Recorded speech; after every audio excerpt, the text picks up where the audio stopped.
Bollywood actor Sushant Singh Rajput की मौत के मामले में बिहार और महाराष्ट्र सरकार के बीच राजनीतिक जंग तेज हो गई है। शिवसेना सांसद संजय राउत ने बीते दिनों सुशांत के परिवार पर टिप्पणियां की, जिन पर बवाल मचा हुआ है। अब पटना में संजय राउत के खिलाफ शिकायत दर्ज करवाई गई, साथ ही उनकी गिरफ्तारी की मांग भी की जा रही है। हम पार्टी के प्रवक्ता दानिश रिजवान ने पटना पुलिस को ईमेल भेजकर राउत के खिलाफ शिकायत दर्ज करवाई है।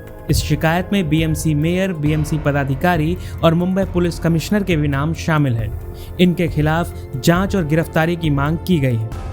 इस मामले में इससे पहले सुशांत के चचेरे भाई और बीजेपी विधायक नीरज कुमार बबलू ने शिवसेना सांसद संजय राउत को ईमेल के जरिए कोर्ट का नोटिस भेजा था। इस नोटिस में उन्होंने संजय राउत से 48 घंटे के अंदर माफी मांगने को कहा है। संजय राउत ने अपने बयान में कहा था कि सुशांत के पिता के सिंह ने 2 शादियां की हैं और उनकी दूसरी शादी के बाद से ही सुशांत और उनके बीच रिश्ते ठीक नहीं थे। हालांकि यह बात पूरी तरह से गलत है।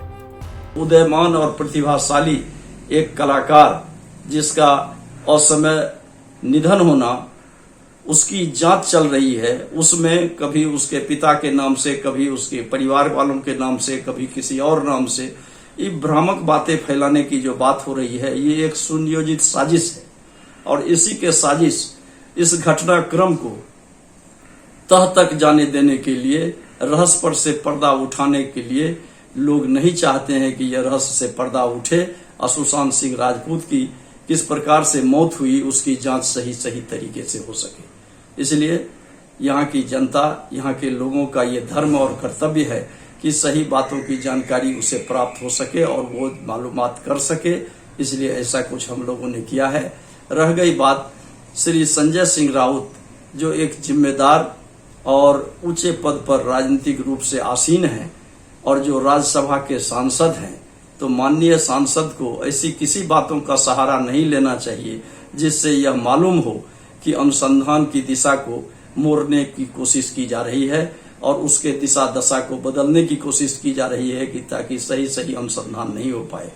वह उन लोग बातों का जिक्र किया है जिसका कोई न बुनियाद है और न कोई धरातल पर वो ऐसा कुछ मामला है। इसलिए हम लोगों ने उन्हें, चूंकि राजनीतिज्ञ हैं, हो सकता है राजनीतिक दबाव में या किसी अन्य के बहकावे में अगर उन्होंने कुछ अनर्गल बयान दे दिया है या कोई ऐसा असत्य भाषण किया है, तो उसके लिए उन्हें मौका है कि अविलंब 48 घंटे के अंदर में उस पर खेद प्रकट करें, क्षमा मांगे, तो हम लोग आगे की कार्रवाई नहीं करेंगे। भूल सबसे होती है। इसलिए हम लोगों ने पहले वकालतन नोटिस उन्हें भेजा है, जो अपने आप में यह दर्शाता है कि हम लोग कितने दुखी हैं और हम लोग को किस प्रकार सही न्याय चाहिए। मेरे मुवक्किल श्री नीरज कुमार बबलू लगातार विधायक हैं और जनता के बीच बहुत ज्यादा लोकप्रिय हैं।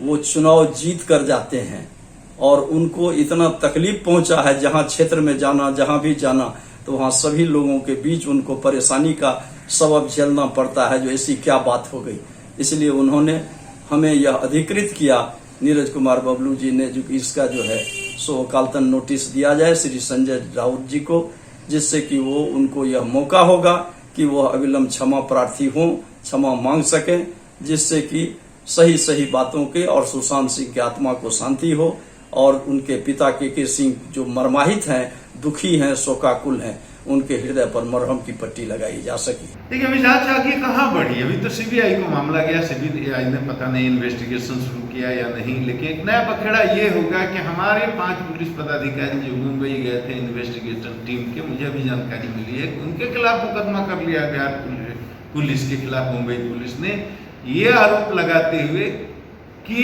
ये सरकारी कार्य में बाधा पहुंचाने गए।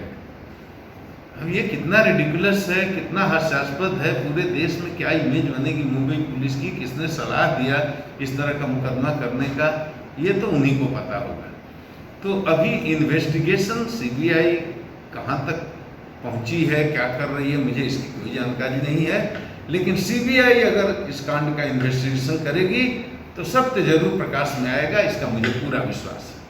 महाराष्ट्र में जो अंधेर गर्दी है, उसके चौपट राजा बने हुए हैं श्रीमान उद्धव ठाकरे जी।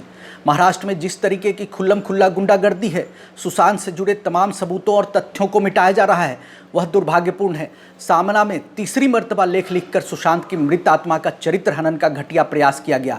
महाराष्ट्र सरकार बिहार पुलिस पर प्रॉक्सी तरीके से केस करवा रही है। और यही नहीं, सुप्रीम कोर्ट में महाराष्ट्र सरकार, कांग्रेस पार्टी, बॉलीवुड माफिया गिरोह, तमाम लोग वकीलों के माध्यम से आरोपियों के पक्ष में मैदान में खुल्लम खुल्ला उतर गए हैं। ऐसे में यही लगता है कि महाराष्ट्र सरकार किसी न किसी खास व्यक्ति को बचाने में लगी है और तथ्यों और सबूतों से छेड़छाड़ किया जा रहा है। दिशा सालियान से जुड़े मामले में फाइल डिलीट हो गई थी, अब 2 महीने बाद उसके कपड़े फोरेंसिक जांच के लिए भेजे जा रहे हैं। ऐसे में तो लगता है कि दाल पूरी तरह से काली है और सीबीआई और सुप्रीम कोर्ट से ही सिर्फ न्याय मिल सकता है। और शिवसेना जिस तरीके की हरकत कर रही है, उससे लगता है कि इन लोगों को सारे कारनामे पता है। ऐसे में सीबीआई को चाहिए कि संजय राउत और आदित्य ठाकरे से पूछताछ करे, ज़रूरत हो तो नार्को एनालिसिस टेस्ट कराए। और कांग्रेस जिस तरीके से इसमें पार्टी बन के इन्वॉल्व हुई है आरोपियों के पक्ष में, तो अब राहुल गांधी और प्रियंका गांधी को भी अपनी चुप्पी तोड़कर सफाई देनी चाहिए।